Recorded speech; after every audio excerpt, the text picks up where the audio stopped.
Hare Krishna. Welcome to this video presentation about the evolution of Srila Prabhupada's Murti. That story cannot be told without also telling the story of the Vaiṣṇava artists who made those Murtis. One who simply worships me, but does not worship my devotee is proud. He is not qualified for my mercy.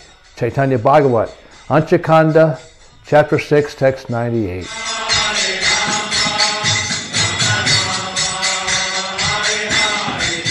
Hare Krishna, Krishna Krishna, Hare Hare, Hare Rama, Rama Rama, Hare Hare.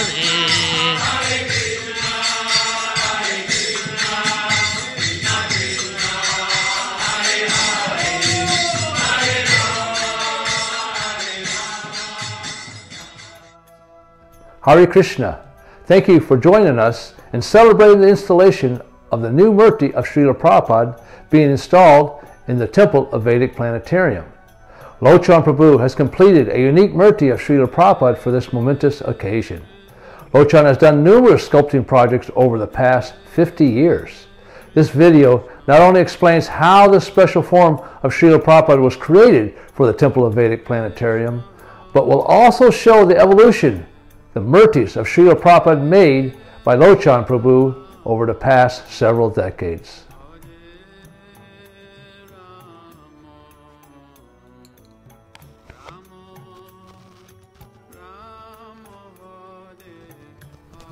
How did you become a devotee, Lochan Prabhu? Well, I was in college at the University of Illinois, and in my last year in college, I was becoming very interested in yoga. So one yogi came to visit the school and started giving classes at the YMCA. I went to his classes, and it's funny, he was teaching all the asanas and everything, but then he said, but there's one group that I know in New York that doesn't do all the postures. They simply chant and dance and say names of God. I thought, that's interesting. He wanted to take everybody to India. It was in my last semester, and I decided not to go. And anyway, finally I graduated in 1969. I'd been reading Bhagavad Gita, not by Srila Prabhupada, but I'd always kind of had this little paperback Bhagavad Gita in my back pocket. And I knew I needed a guru, some kind of guru. So I got in my car when I graduated and I drove to California, and I thought, where am I going to go? And I thought, well, the most enlightened so-called place must be San Francisco or Berkeley or something like that. So I drove to San Francisco and went to Golden Gate Park, and my first experience was seeing these hippies sitting under a tree waiting for the diggers to show up. And the diggers were simply some charitable people that had an old station wagon.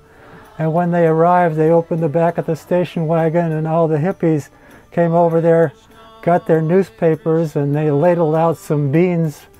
And I thought, wow, these are the flower children? This is what I thought was the enlightened group. And so that really disappointed me, and I gave up on Golden Gate Park at that point. And I got a job in Berkeley and was minding my own business, still searching for a guru.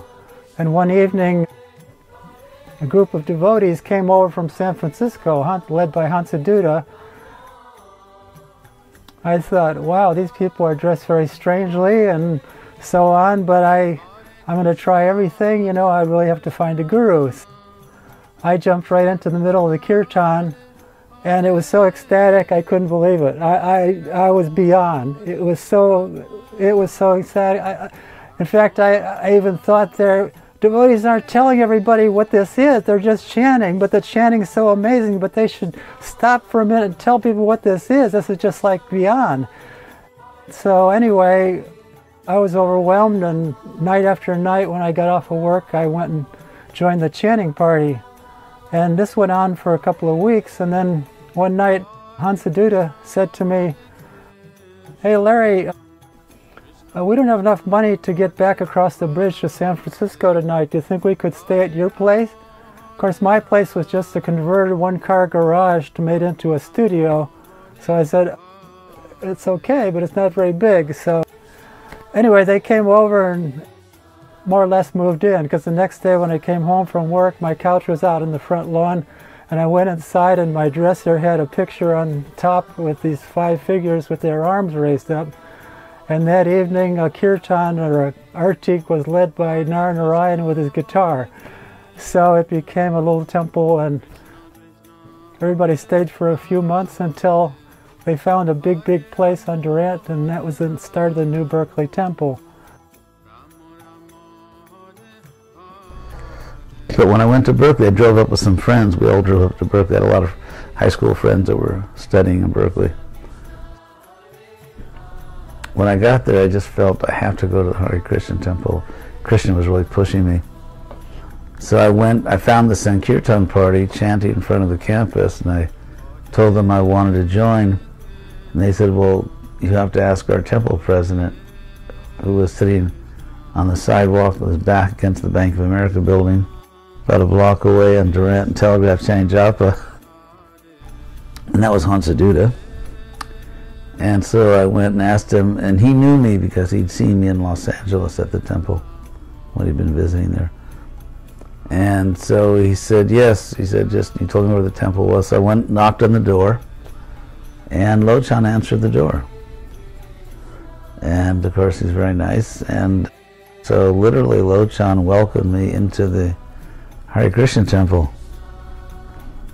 He was a very kind, very nice person, very sincere about his Krishna consciousness. Of course, he was very talented, obviously exceptionally talented sculptor, and he made the huge Lord Chaitanya Murti. I mean, it must have been about 15 feet tall or something, for the Gaur Purnima festival. That was actually the idea of Madhavisa Prabhu, who was the president in San Francisco then.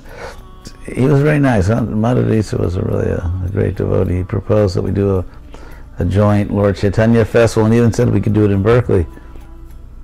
So then Lochan made the Murti, that famous, huge Lord Chaitanya Murti, which, and it's not easy to make something like realistic at that size, you know, to maintain artistic control of it, but he did it. Berkeley Temple was an old fraternity house.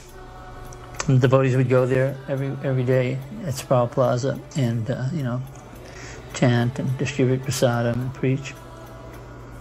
And they would invite people back to the temple to eat prasadam.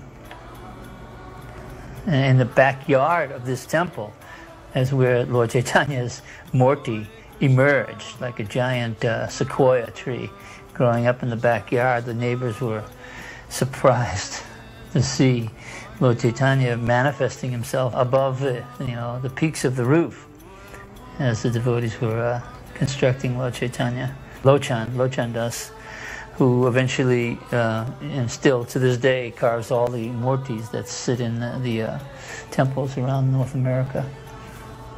He made that Lord Chaitanya deity, and that started, you know, the tradition of having Lord Chaitanya.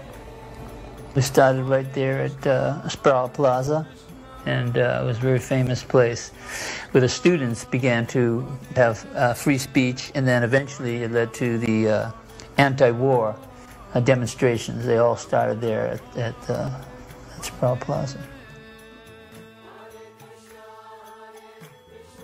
1974, Bhargava and I returned from spending about a year and a half in Mayapur and Vrindavan, learning this art of putul, which means clay dolls. We studied there with some putul-walas, some artists that Prabhupada had hired to teach us. So we came back to Los Angeles to build a museum. Prabhupada wanted to buy museums. He had seen Madame Tussauds wax museum in London, and he said that there's people standing in line, they're paying money to see dead bodies. we had been sent back to LA. Jayatirtha was hosting us, and as soon as we got to Los Angeles, we heard about, I guess Barders must have known Lochan. I didn't at the time. But we asked about Lochan, and he was living kind of off campus, a few blocks away, and with his wife, and was just a little bit, he was working on pieces for Madame Tussauds Wax Museum in LA. He just finished a Marilyn Monroe, and he was working on a Johnny Cash. And so we walked over to his house, and he was there working on some pieces. We started telling him about our adventures in India and how Prabhupada wanted these museums, and would he please come and help us? Would he please come and work with us? And so after some cajoling, he did. He was instrumental in introducing us to a lot of casting materials that we knew nothing about, other kinds of plastics and things which we knew very little about, as well as his expertise in sculpting. Prabhupada said that he is super excellent. And then he worked on various figures for the Fate Museum in Los Angeles.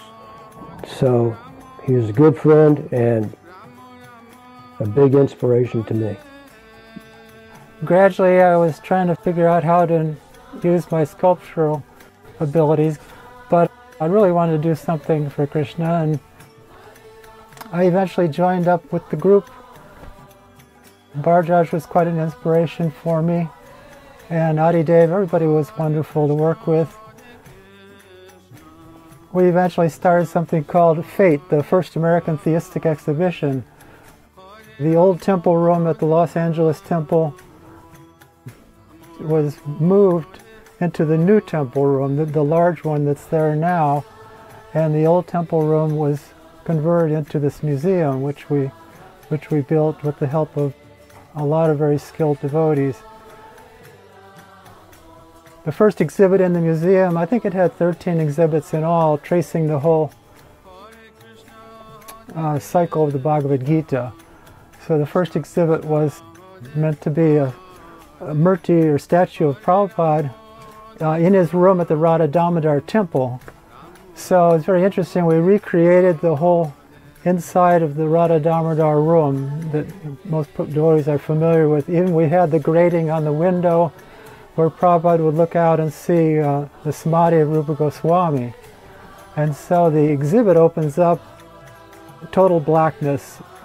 Gradually you hear the cooing of the peacocks and so on. It sets the mood for India. Gradually see Prabhupada sitting there with his head down, writing. And then the light starts to come up, the sun starts to rise, and outside you can see Rupa Goswami through the grating. Then as it gets lighter and lighter, the narration comes on and talks about how Prabhupada was translating all these books before he came to America. And Prabhupada's head raises up and looks out at Rupa Goswami's samadhi. And that was the first murti that was ever made of Srila Prabhupada. And I made the head with rubber, and I put a motor inside to operate the neck and so on. Prabhupada never saw the finished museum, but he did come to visit the Faith Studio when we were building all the exhibits. And he actually saw the exhibit of himself and saw his head come up and everything like that. And I have a picture of Srila Prabhupada with a big smile on his face, and all the devotees next to him, Tamal Krishna Maharaj and so on, are all very happy to see Prabhupada's happiness and seeing his own murti.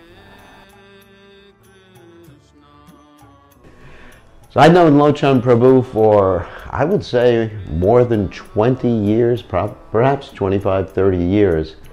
And I'm overwhelmed by his devotion to His Divine Grace A.C. Bhaktivedanta Swami Srila Prabhupada. Not only his making of Srila Prabhupada's murtis, but his dedication to Srila Prabhupada's example and precepts and Srila Prabhupada's society. And his dedication and love for Srila Prabhupada comes out in the murtis that he is making for Srila Prabhupada's samadhi and other places. What many devotees have said, that when Lochan makes the murti of Srila Prabhupada manifests his presence fully. His second murti of Srila Prabhupada is the one seen in most ISKCON temples around the world. The very first temple murti was installed in 1978 in Los Angeles. There are regular Guru Pujas performed daily before these forms of Srila Prabhupada in ISKCON temples around the world. And they are also seen by thousands of guests daily. After 1977, there was a need for murtis of Srila Prabhupada, and first murti I made was for Los Angeles temple. In order to get Prabhupada's size right, in order to have him just the right size, I actually had a slide of Srila Prabhupada sitting on the Vyasasana. It was taken when Prabhupada was giving class. I estimated how far away that picture was taken, the focal length of the camera, and I got a slide projector, put the slide into the slide projector, had the same focal length lens on the slide projector, projected it onto the Vyasasana, and lined up the edges of the Vyasasana, but of course the image of Prabhupada was sitting on the chairs. I put a cardboard there, and I outlined Prabhupada's outline to find the exact shoulder width and height sitting on the seat. And that's how I came to understand exactly how large Srila Prabhupada should be in that sitting position. Anyway, that started a whole production of murtis. Eventually we did murtis for temples all over the world. Many guests have had wonderful experiences over the years interacting with Srila Prabhupada in his murti form. Here are a few stories to illustrate this. From the Dallas temple. I was in the temple gift store when a Western family came in and asked me, "Is the person on that seat real or fake?" We were having a debate amongst ourselves. Some of us are saying, yes, he's real, and some of us are saying no. Who is right? Is that person meditating, or is it not a real person? From the East Hartford, Connecticut temple, once my mother stayed at our temple for about a week. She wandered into the temple room looking around and saw Srila Prabhupada sitting on the Vyasasana. She didn't want him to think she was foolish, like she didn't know what she was doing. So she went to the bookshelf and looked at a book for a few minutes, then left the temple room. Later she asked me who that man was sitting on that seat. I explained to her, that is a murti of Srila Prabhupada. And she said, he looks so real. And then told me what she did when she saw him. Another person who visited the temple asked, how long has he been meditating for? Once a lady reached out and touched him with her finger to see if he was real. ISKCON Houston. We have also experienced many stories where visitors to our temple were convinced that Srila Prabhupada was real and was watching them. Some wanted to speak with him. One person even said that he heard Srila Prabhupada telling them to sit and chant and not move around unnecessarily. So the person did just that. In another incident, a family was visiting the temple and their children were running around. One parent told them to not disturb the person who was sitting there now, later realizing that it was a murti. The story is from Mother Niladri. One afternoon, a new Hispanic lady was leaving the temple room after the arti, and Mother Niladri greeted her and invited her to the prasad room for lunch. During the meal, Mother Niladri asked the lady how she found the temple. The lady replied that she had been sick for a long time and visited several doctors for help. Nothing worked for her, so she started praying intensely to God for help. One day, as she drove by the temple on the way from dropping her son to school, she saw a man standing outside the temple wearing saffron clothes, waving at her.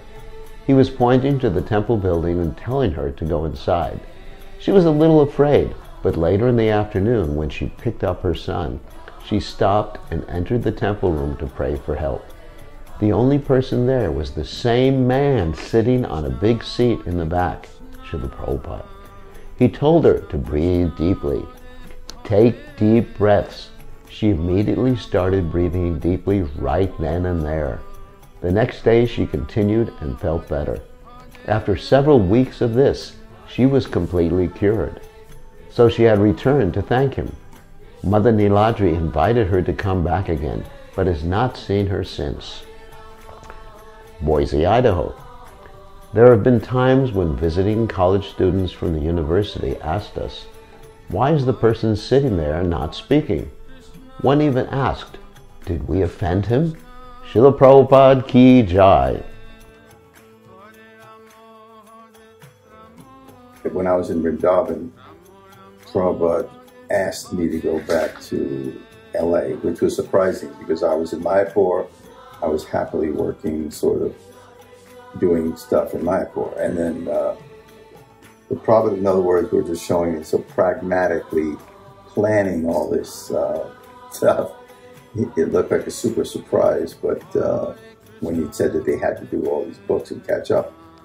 So that's the first time I remember knowing Lochan in 1975, and he was working at Fate. But when the marathon started, he did several paintings for the Chaitanya Pramita.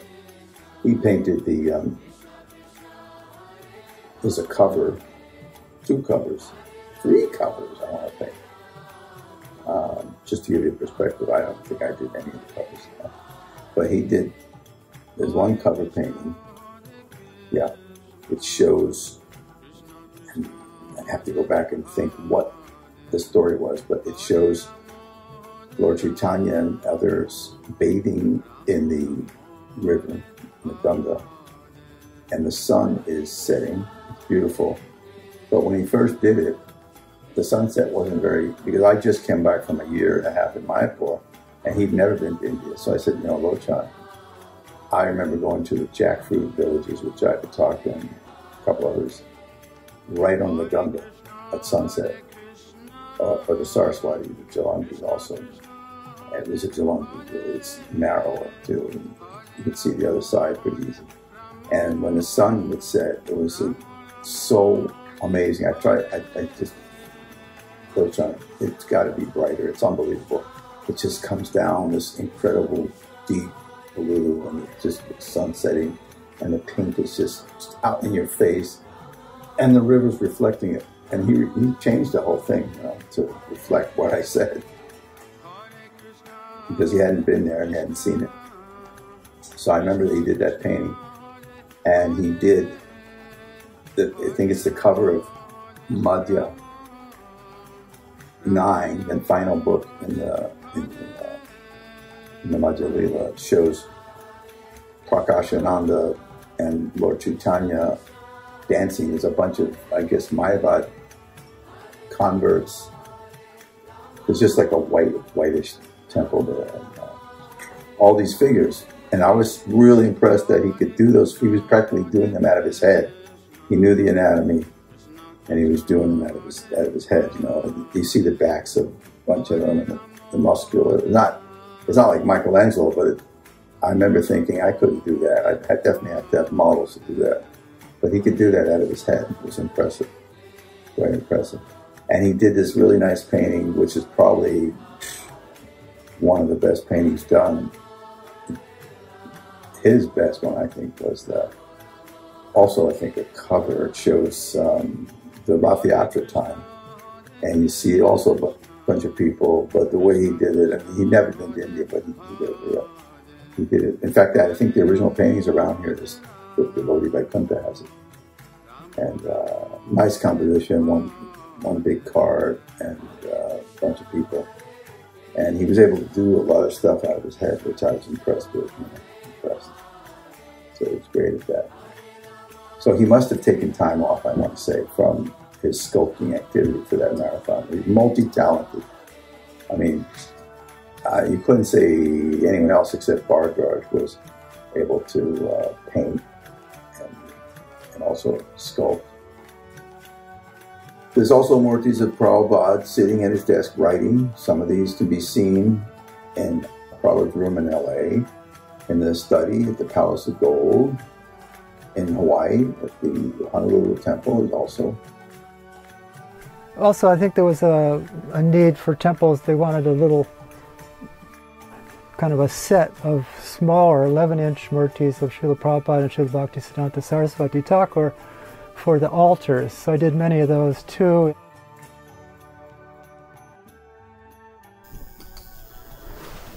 I am eternally indebted to Lochan Prabhu for the Prabhupada deities that he has produced. The life-size deities of Srila Prabhupada that sit on Vyasasans are so lifelike that I have seen people gather around the one in Juhu and ask, when is he going to speak? These deities of Srila Prabhupada on Vyasasans throughout the world inspire intense devotion and ecstatic love. They make devotees feel that he is present, and thus they mitigate the devotees' feelings of separation, especially during Guru Puja. I personally am indebted to Lochan Prabhu for his smaller deities of Srila Prabhupada, which I worship on my altar in my ashram in Carpinteria, California, and in my quarters in Vrindavan and Juhu. Srila Prabhupada is my life, and by providing these extraordinary murtis, Lochan Prabhu is giving me life, as I feel Srila Prabhupada's presence through them. All glories to His Grace Lochan Prabhu's service. All glories to Srila Prabhupada. I am ever grateful. Lochan Prabhu also sculptured and cast the murti that resides in the Samadhi in Vrindavan, which is next to the Krishna Balaram temple. Prabhupada was installed there on November 6, 1983. Lochan Prabhu also sculptured and cast the original murti that is in the Pushpa Samadhi at Mayapur. It was installed on February 26, 1995.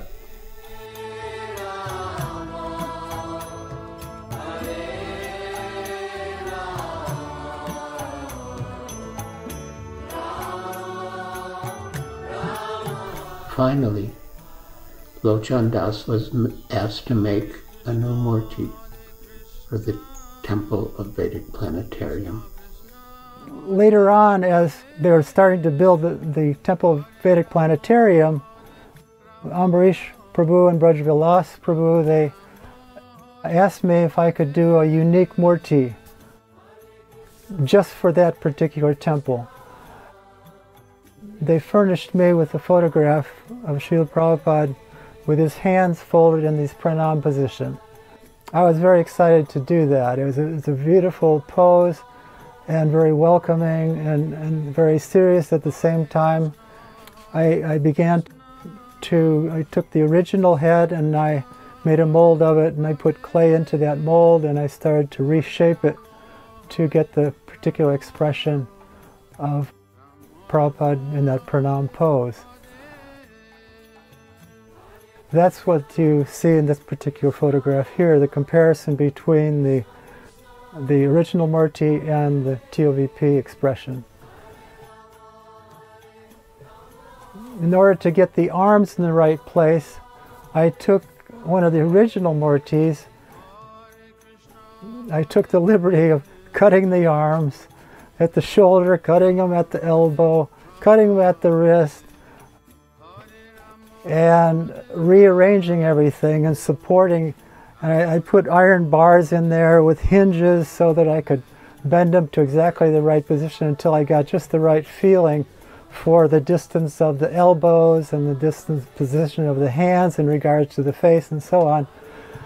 And then I sculpted the hands and I put them onto these iron extremities coming out from the arms. I started filling in the elbows with resin, and made it into a complete murti this way. Actually, even inside the hands, I had steel inside every finger and inside the thumbs as well, so that would be extremely strong. Because I know that with the hands up like this and different devotees are addressing the deity, there's always a chance that someone could catch a finger or something like that, and there could be some breakage or whatever. So I wanted to make sure that was really strong. So I finished that finally. When it was time to put the top, which was very heavy now with all the iron in it, onto the legs, normally I would just glue the top portion onto the legs, which were the same as all the other murtis. I didn't have to make a new set of legs, but I decided that since that steel was in there, there might need to be some structure inside the murti going all the way from the legs up into the body, so that there's no chance that over time, because fiberglass does tend to wilt over time if there's pressure. And so I thought, let me put in a real armature steel, not steel, but aluminum structure that bolts into a structure inside the legs. I cut a big hole in the top portion of the separation part on the legs, and I installed an aluminum base there that was locked in with a heavy density urethane foam, and I made a structure inside Prabhupada's upper torso that bolted to the steel coming up from the arms inside, all inside. And I made that structure with some aluminum supports that fit down into some aluminum things in the base. So I could actually slip the top right onto the bottom, and there was no way that the weight of the steel in the arms would make it move forward or backward. So that's the story on the murti, and finally it was finished up and painted, and Dayavir Prabhu, great soul that he is, came over and helped me do all the finishing and the packing. Today's actually the day that DHL is coming to take the murti and send him to India.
Krishna, Hare Krishna, Krishna Krishna, Hare Hare, Hare Rama, Hare Rama, Rama Rama, Hare Hare.